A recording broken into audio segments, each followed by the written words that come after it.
আমি এটাই কৈছোঁ, যদি এনেকুৱা ধৰণৰ জেহাদী আছে, আপোনালোকে নিৰীহ মানুহক এনকাউণ্টাৰ কৰাতকৈ এনেকুৱা মানুহক এনকাউণ্টাৰ কৰিব।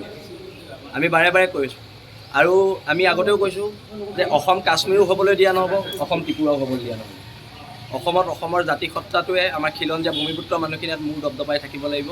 ইয়াত কোনো জেহাদীৰ স্থান নাই, ইয়াত কোনো হিন্দু মৌলবাদৰ স্থান নাই। কিন্তু আমি এইটো কথাও একদম স্পষ্টকৈ কৈ দিছোঁ, ইয়াত কেৱল মাত্ৰ খিলঞ্জীয়া মানুহখিনিৰ আধিপত্য থকাৰ দবদবাই থকা এখন অসম আমি বিচাৰোঁ। আৰু জাতি মাতি ভেটিৰ কথা কৈ বাৰে বাৰে সহজ হ'ল মানুহখিনি ভোট লৈ থকা, কিন্তু চৰকাৰখনে জাতি মাতি ৰক্ষাৰ ক্ষেত্ৰত চূড়ান্তভাৱে বিফল হৈছে।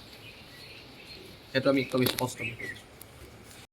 চাওক, আমি 1 লাখ টকা সাহায্য দিয়াটো তীব্ৰ বিৰোধিতা কৰিছোঁ, কাৰণ শফিকুল ইছলামৰ ঘৰত ইতিমধ্যে ড্ৰাগছ উদ্ধাৰ হৈছে, তেওঁৰ ঘৰত বন্দুক উদ্ধাৰ হৈছে, গুলী উদ্ধাৰ হৈছে। আচলতে তেওঁ, আমাৰ মতে তেওঁ এজন জেহাদীৰ লগত তেখেতলোকৰ পৰিয়ালৰ কিবা নিশ্চয় এটা লিংক থাকিব, যিহেতু ঘৰত এইখিনি বস্তু উদ্ধাৰ হৈছে। আৰু তেওঁ বট'দ থানাখনত আহি আচলতে থানা বনাবলৈ 1 লাখ টকা দিব লাগিছিলেনে, সেই মানুহজনক 1 লাখ টকা দিব লাগিছিলে? সেইটো আমাৰ প্ৰশ্ন, অসমৰ জনগণৰ প্ৰশ্ন। আৰু তাৰ লগতে EADFৰ বিধায়ক আমিনুল ইছলামৰ ওপৰতো নিয়াৰ দ্বাৰা তদন্ত হ'ব লাগে, সেইটো আমি অসম চৰকাৰৰ ওচৰত দাবী জনাইছোঁ।